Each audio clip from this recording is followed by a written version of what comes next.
Hi hello welcome to our channel. నేను మీ సిరి. ఈరోజు మనం చెప్పుకోబోయే కథ ఇష్టమైన సకుడా పార్ట్ 195. కథలోకి వెళ్ళే ముందు లైక్ చేయడం మర్చిపోకండి ఫ్రెండ్స్. ధరణి దగ్గర నుంచి కిందకొచ్చింది రేవతి. కూతురి ఆరోగ్యం మెరుగుపడిందని తెలిసిన తర్వాత వెళ్ళిపోయాడు ప్రతాప్. మరో అరగంట కూర్చొని విసుగు వచ్చేసి పైకి నడిచాడు గగన్. అతను సరాసరి ధరణి గదిలోకి వెళ్ళిపోయాడు. ఎవరేమనుకుంటారో అని ఆలోచన అతనికి ఉండదు. కొన్నిటి గురించి ఆలోచించడానికి అతను సమయం ఇవ్వడు. అతను వెళ్ళేసరికి బుక్స్ ముందేసుకుని కూర్చుంది ధరణి. వడిలో దిండు పెట్టుకుని మోచేతులు ఆ దిండు మీద నుంచి పూర్తిగా ముందుకు వంగిపోయి ప్రాక్టీస్ చేసుకుంటోంది.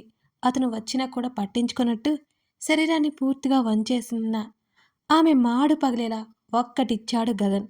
అబ్బా అని ఒక అరుపు అరిచి అసహనంగా ముఖం పెట్టుకొని తల ఎత్తి చూసింది ధరణి.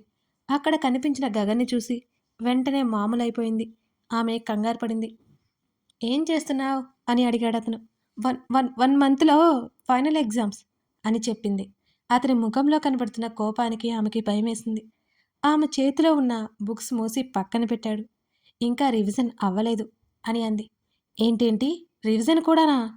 అతని స్వరానికి కాస్త జంకి మాట్లాడలేదు. చిన్న పిల్లవా నువ్వు? బుక్స్ తినేస్తూ ఫుడ్ తినడమే మానేశావా? గగన్ విసుక్కున్నాడు. అదేం లేదు, ఎగ్జామ్స్ ఉంటేను అంటూ గుటకలు మింగింది ధరణి. దూరంగా అతనిని చూడ్డం ఇష్టమైతే దగ్గర నుంచి అతన్ని చూడ్డం భయం ఆమెకి. అదలా ఆమె వయసుతో పాటు పెరిగిపోయింది. అతని రెండు చేతుల ముందుకు తీసుకురాగానే కంగారుగా తల వెనక్కి పెట్టుకుంది. అయినా సరే ఏమాత్రం వదలకుండా ఆమె చెంపలను సాగదీసి, ఏంటిది హా? స్కెలిటనా నువ్వు? ముఖం చిట్లించి చూశాడు ఆమె వైపు. ధరణి బిక్కమొహం వేసింది. నిజంగా తను అలా ఉందా? "ఊహుం, లేదు. కాలేజీలో ఏం చేస్తున్నావు? ఇంటికొచ్చి నైట్ అవుట్లు చేయాలా అని అడిగాడు. "ఊహుం, ఎగ్జామ్స్ దగ్గరలో ఉన్నాయని." ఆపిక, పదే పదే చెప్పావంటే పీక పిసికేస్తా అంటున్న అతని మాటలకు చిన్నబుచ్చుకున్న ముఖంతో చూసింది ధరణి. అతను తనని తిడుతున్నాడని అనుకుంది. కానీ దాని వెనుక కారణం గురించి పెద్దగా ఆలోచించలేదు. ఆలోచించే ఆలోచన కూడా రాలేదు ఆమెకి. అతనిలో కనబడుతున్న అసహనాన్ని చూస్తూ తన మీద కాస్త కూడా ఇష్టం లేదని ఫిక్స్ అయిపోయింది ధరణి పాపం. ఆమె చేతులు అతని చేతుల్లోకి తీసుకోగానే ఆమె ఉలిక్కిపడింది. నెక్స్ట్ టైం నేనొచ్చేసరికి ఫుట్బాల్‌లా ఉండాలి, క్రికెట్ బాల్‌లా కాదు. అతని మాటలకు బిక్కమొహం వేసింది ధరణి. అతని చెయ్యి ఆమె అరచేతిలో బొటనవేలితో నిమరగానే ఆమె శరీరాన్ని ఒక్కసారిగా చల్లగాలి చేరి చుట్టేసిన ఫీలింగ్ కలిగింది. హెల్త్ ఇంపార్టెంట్ కదా అన్నాడు. ఆ! అతని మాటలు వినట్లేదు. అతని ముఖం వైపు చూస్తూ గుటకలు మింగింది. సో కేర్‌ఫుల్‌గా ఉండాలి సీరియస్‌గా చెప్పాడు. ఆమె చేతులు దెబ్బకి చల్లబడిపోయాయి. ఆమె చేతులు వదలగానే ఊపిరి పీల్చుకుంది. అనే సమయంలో అతని కుడి చేత్తో ఆమె మెడవంపులో తడిమాడు. ఒక్కసారిగా ఊపిరి బిగబట్టింది. అప్రయత్నంగా కళ్ళని గట్టిగా మూసేసింది. అలాగే ఆమె నుదురు మీద కూడా చెక్ చేశాడు. అతని ఇంటెన్షన్ వేరే అని అర్థమవుతున్నా సరే ఆ చిరు స్పర్శకి విపరీతంగా వణికిపోయింది ధరణి. మనసైన వాడు మేను తాకుతుంటే తెలియని ఒకలాంటి పులకింత, మరోవైపు విపరీతమైన కంగారు. ఆమెలో కలుగుతున్న భావాలేంటో ఆమెకు కూడా తెలియట్లేదు. అతనికేదో ఫోన్ కాల్ వచ్చింది. ఆమె ముందే లిఫ్ట్ చేసి మాట్లాడుతున్నాడు. అతని చూపులు ఆమె ముఖం మీదనే ఉండడంతో కళ్ళు కిందకి దించుకుంది. ఆమె పెదవులు సన్నగా వణుకుతున్నాయి. మాట్లాడుతున్న అతని మాటలు నెమ్మదించాయి. అప్పుడప్పుడు కనురెప్పలెత్తి చూస్తూ టక్కున మూసేస్తూ ఏదో చెప్పాలని ఆరాటంలో ఉన్నట్టు ఆమె పెదవులు కదులుతున్నాయి. ఆమె పెద్ద పెద్ద కళ్ళలో ఏదో మత్తు ఉంది. ఆమె చూపులకి నేరుగా అది అతని శరీరంలోకి పాకుతోంది. పాసింపట్టలు వేసుకుని కూర్చున్న ఆమె పాదాలు మడమలపైన వరకు కనిపిస్తుంటే లేత తమలపాకుల్లాంటి చిట్టి చిట్టి వేళ్లతో ముట్టుకోవాలనే వింతైన కోరికని కలిగించాయి. పాదాలు చూసి ఫీలింగ్స్ రావడం ఏంటో అర్థం కాలేదు అతనికి. కానీ అదొక నాన్‌సెన్స్ లాగా అనిపించింది అతనికి. ఇంకా అక్కడే ఉంటే ఆమె ఫీలింగ్స్ కూడా పట్టవని అర్థమై గబుక్కున లేచాడు. చేతులు నలుపుకుంటూ కూర్చున్న ధరణి అతను పైకి లేవడంతో కళ్ళెత్తి చూసింది. రెస్ట్ తీసుకో చెప్పేసి ఏదో అయస్కాంతం లాగుతున్న ఆమె కళ్ళ నుంచి చూపు పక్కకు తిప్పుకొని బయటికి నడిచాడు. ఆమెకు తన వయసు ఉంటే ఖచ్చితంగా ఇంత కష్టపడేవాడు కాదేమో. తల్లికి చెప్పేసి ఆ రోజు నైటే బయలుదేరాడు. వెళ్తూ వెళ్తూ కనీసం తనతో చెప్పలేదని ధరణికి బాధనో కోపమో అతని మీద. అతను తనని చూడ్డానికి వచ్చే వరకు మాట్లాడే వరకు అసలు పట్టించుకోకూడదని ధరణి ఫిక్స్ అయింది. కానీ అవన్నీ ఆ క్షణం మాత్రమే. మరుక్షణం అతని గురించిన ఆలోచనలు, అతన్ని చూడాలనే తపన అతనితో గడపాలనే ఆరాటం ఇవన్నీ ఆమెలో మెండుగా ఉన్నాయి, నిండుకున్నాయి. అతని స్పర్శ ఇంకా అతని చెంపల మీదే ఉన్నట్టు అనిపిస్తోంది. అతని గురించి ఏవేవో కమ్మనైన కలలు. అబ్బా! ఆ కలలెంత బావుంటాయి. ఎంతో అందంగా నవ్వుతాడు. ఆట పట్టిస్తుంటాడు. అల్లరి చేస్తుంటాడు. తనని అంటిపెట్టుకుని ఉంటాడు. అవన్నీ నిజం కాదని, మధురమైన స్వప్నాలు మాత్రమే అని తెలిసిన క్షణం ఆమె మనసు కోలుకోలేనంత దిగులు పడిపోతుంటుంది. ఎప్పటిలా మళ్ళీ అతని రాకకై ఎదురు చూస్తూనే ఉంటుంది. ధరణి గత జ్ఞాపకాల నుంచి బయటకొచ్చింది. ధరణి, గగన్ హాస్పిటల్‌లో ఉన్నారు. అక్కడ వరకు వచ్చాం. ఇక ప్రస్తుతానికి రండి. గగన్ ఛాతీ మీద వాలిపోయింది ధరణి. ఇక హర్ష వేద దగ్గరికొచ్చేద్దాం. ఏమైంది? మరింత దిగులుగా కూర్చున్న వేదని వెనక నుంచి ఆమె భుజాల మీద చేతులు వేసి ఆమె ముఖంలోకి చూశాడు హర్ష. ఏం లేదు అంది. ఏదో ఆలోచిస్తూ ఏం లేదంటావేంటి? అసలు కళ్ళు కనిపించకపోతే ఎలా హర్ష? ఒకలాంటి భయంతో వేద అడుగుతుంటే ఆమె చేతిని పట్టి పక్కన కూర్చున్నాడు. నువ్వింకా దాని గురించే ఆలోచిస్తున్నావా? అని అడిగాడు హర్ష. కాసేపు చీకట్లో ఉంటేనే మనకి ఏమీ కనిపించక ఊపిరాడదు. ఆ అమ్మాయి అసలు ఎలా ఉండగలుగుతుంది?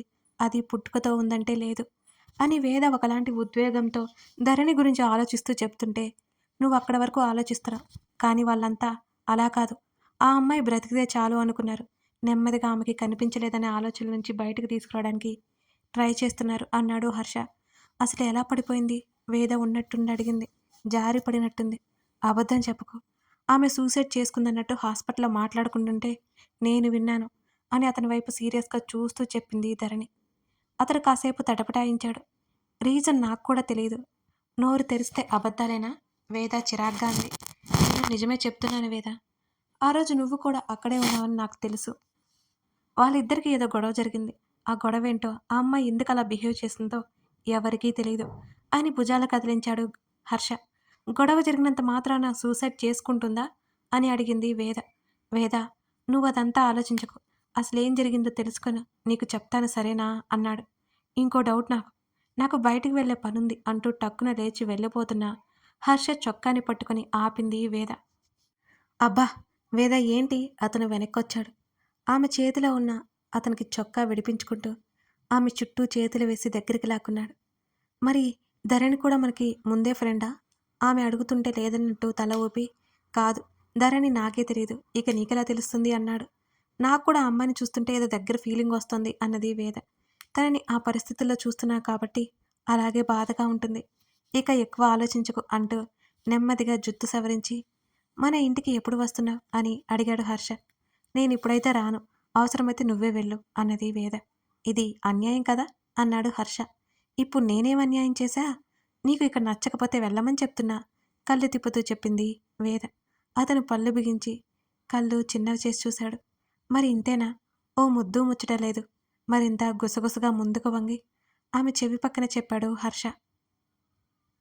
ఇప్పుడు నేను తమరికి అడ్డుకట్ట వేసినట్టు తమరేం ఆగరు కదా అన్నది వేద కాస్త వెటకారంగా. నేనా? అసలు దగ్గరికి రానిస్తున్నావా నువ్వు? నెమ్మదిగా ఆమె నడుము చుట్టూ చేతులు వేస్తూ అడిగాడు. ఇలాంటి అబద్ధాలు ఆడావంటే నీకు ఆడపిల్లలు పుడతారు అన్నది పళ్ళు నూరుకుంటూ. వావ్! నాకు ఆడపిల్లలు కావాలి వేద. ప్రతిరోజు అబద్ధం చెప్తూనే ఉంటా అనగానే అతని నడుము దగ్గర గట్టిగా గిల్లింది. కాస్త నొప్పి తగలడంతో అదిరిపడి అరిచాడు హర్ష. ఏయ్! ఈ గిల్లుడేంటి? ముఖం అదోలా పెట్టుకున్నాడు హర్ష. లేకపోతే నా మీద నిందలు వేయకు నువ్వు అన్నది అతన్ని తోసివేయడానికి చూస్తూ. నిజం చెప్పండి వేదవతి గారు. ఓ ముద్దు, ఓ హగ్గు తప్ప ఏముంది? అంతలోనే ఆవేశంగా అడిగాడు హర్ష. ఆమె పెదవులు బిగించి నవ్వాపుకుంది కష్టంగా. అంటే నాకు భయంగా ఉంది హర్ష. నెమ్మదిగా అతని చేతి మీద వేలతో తడుముతూ అన్నది వేద. నీ భయం పోగొట్టాలనే ఉంది. నీ అరుపులకి పక్క రూంలో ఉన్న మీ మమ్మీ డాడీ పరిగెత్తుకుంటూ వస్తారు అని సీరియస్నెస్ నటిస్తూ అన్నాడు హర్ష. ఏంటి? అర్థం కానట్టు ముఖం పెట్టి అంతలోనే అర్థమై ఈడియట్, సిగ్గులేదు పోనీ కానీ అతన్ని నెట్టేయడానికి చూసింది. నిజమే కదా అంటూ నవ్వుతూ దగ్గరికి లాక్కున్నాడు. ఆమె కోపంలో నటిస్తూనే హత్తుకుంది. ధరణి నిద్రలో ఉంది. ఆమెకి గగన్తో జ్ఞాపకాలు కల్లో కూడా వదులుతున్నాయి. కొన్నేళ్ల క్రితందంతా గుర్తు చేసుకుంది ధరణి. అమ్మా! ధరణి పిలిచింది. ఏంటి ధరణి? రేవతి కూతురికి ఏమైనా అవసరమా అన్నట్టు దగ్గరికొచ్చింది. బావెక్కడా అని అడిగింది ధరణి. ఆఫీస్కి వెళ్ళడం అవ్వట్లేదు కదా, ఏదో వర్క్ ఉందని చూసుకుంటున్నాడు. మామయ్య దగ్గరే ఉన్నాడు. ఏం? అని అడిగింది రేవతి. బావా, బావ నా మీద కోపంగా ఉన్నాడు కదా? ధరణి నెమ్మదిగా అడిగింది రేవతిని. ఎందుకలా అనిపించిందే? ఇంతకు ముందులాగా లేడు. నువ్వు చేసిన రచ్చకి ఎలా ఉంటాడే? రేవతి బయటకు అనబోయి కూడా ఆగిపోయింది. జరిగిన విషయాల గురించి ధరణి ముందు మాట్లాడొద్దని గగన్ ఇంట్లో అందరికీ స్ట్రిక్ట్‌గా చెప్పాడు. అందుకే ఎవరూ మాట్లాడట్లేదు. ఇంతకు ముందులా అంటే ఎలానే అని అడిగింది రేవతి. ఏం లేదులే. చెప్పు, ఇంతకు ముందంటే ఎలా? నీ పనులు చూసుకుంటున్నాడు. నీకు సేవలు చేస్తున్నాడు. నన్ను కూడా చేయనివ్వట్లేదు. పొద్దస్తమానం నీ పక్కనే ఉంటున్నాడు కదా! మరి ఇంకెలా? రేవతి కూతుర్నే గమనిస్తూ ఆరా తీసింది. ఏం లేదమ్మా అన్నది మరింత నెమ్మదిగా ధరణి. అన్నీ బావనే అడుగు అంటూ కూతురులో మార్పు కనిపిస్తుంటే ఆమె ఊపిరి పీల్చుకుంది. ధరణి తల్లి ఒడిలో పడుకుని కళ్ళు మూసుకుంది. గగన్ మాటలు వినిపిస్తుంటే ధరణి మాట్లాడడం ఆపేసింది. ధరణి పడుకొని ఉండటం చూసి ఆమె నిద్రపోతుందని అతను అనుకున్నాడు. అత్తా, ఏమైనా తిన్నదా? గగన్ లోపలికొస్తూనే అడిగాడు. ఆ, తిన్నది. టాబ్లెట్స్ వేసుకుంది. టైం చూసావా ఎంతయిందో? నువ్వు తినవా? సరిగ్గా తిని ఎన్నాళ్ళయింది? రేవతి మందలింపుగా వారించింది గగన్ని. ఆకలిగా ఉంది. ఏదైనా తీసుకురా అత్తా. అతను వాష్రూంలోకి వెళ్ళాడు. ముఖం కడుక్కుని బయటికి వచ్చాడు. ధరణి పడుకుని ఉంది. ఒకసారి చూశాడు. రేవతి లేదు. అతను ఆమె దగ్గరికొచ్చాడు. నెమ్మదిగా ఆమె తల నిమిరాడు. లోపలికి పోయిన ఆమె చెంపల మీద అప్రయత్నంగా అతని బొటనవేలితో తడిమాడు. ఆమె కళ్ళు తెరిచి 4 రోజుల తర్వాత ధరణి జుట్టుపోయిందని అర్థమయ్యి అమ్మా అమ్మా అంటూ ఆమె భయంతో అరుస్తుంటే అతను తన పొట్టకేసి ఆమెని అదుముకొని ఆమెని ఓదార్చడం ఇంకా అతనికి కళ్ళ ముందు మెదులుతోంది. అవన్నీ అతనికి నథింగ్. ఆమె ఆరోగ్యంగా ఉంటే చాలు. అంతే. ఒక భారమైన నిట్టూర్పు అప్రయత్నంగా అతని నుంచి వెలువడింది. రేవతి రావడంతో అతని చేతిలో ఉన్న టవల్ పక్కన వేసి బెడ్ మీద కూర్చున్నాడు. రేవతి టేబుల్ సెట్ చేసి భోజనం పెట్టింది. వాళ్ళిద్దరూ మాట్లాడుకుంటున్నారు. ధరణి ఆ మాటలు మౌనంగా వింటోంది. ఆమె ఎడమ కంట్లో నుంచి కన్నీళ్లు నెమ్మదిగా ముక్కు మీద నుంచి కుడి కంటి మీదకి జారి దిండులోకి ఇంకిపోతున్నాయి. ఐ సర్జరీ ఇప్పుడే కాదత్తా. దానికి టైం పడుతుంది. సంవత్సరం లేదా 2 సంవత్సరాలు పట్టొచ్చు. అతని మాటల్లో ఎటువంటి భావం కనిపించడం లేదు. అన్ని రోజులు ఎలా గగన్? రేవతి గుండె ఒక్కసారిగా భారమైంది. ఇంకేదో మాట్లాడబోయి కూడా రేవతి ఆగిపోయింది. అతను చాలా రోజుల తర్వాత కాస్త తింటున్నాడు. ఇప్పుడు మళ్ళీ తను అవన్నీ మాట్లాడే బాధ పెట్టాలి అని అనుకోలేదు. ధరణి నెమ్మదిగా కళ్ళు తుడుచుకుంది. ఇప్పుడు తల మీద జుట్టు లేదు. అక్కడ ఆపరేషన్ తాలూకా గాయం స్పష్టంగా కనిపిస్తుంటుంది. అలాగే తను చిక్కిపోయి ఉంటుంది. ఆమె అందవిహీనంగా మారిపోయి ఉంటుంది. తన ఆలోచనలకి మరింత గట్టిగా కళ్ళు బిగించింది. ఆమెలో నూన్యతాభావం మళ్ళీ మొదలైంది. కథ కొనసాగుతోంది. గగన్ ధరణిని ఆ పరిస్థితుల నుంచి బయటికి వేయగలడా? ఏమవుతుందో చూద్దాం. ఈ సీజన్‌ని కూడా నేను మరింత ఉత్సాహంగా రాయాలి అంటే మీ లైక్స్, మీ కామెంట్స్ నాకు చాలా చాలా అవసరమండి. తప్పకుండా లైక్ చేసి కామెంట్ చేయండి. మర్చిపోకండి. Thank you for watching this video.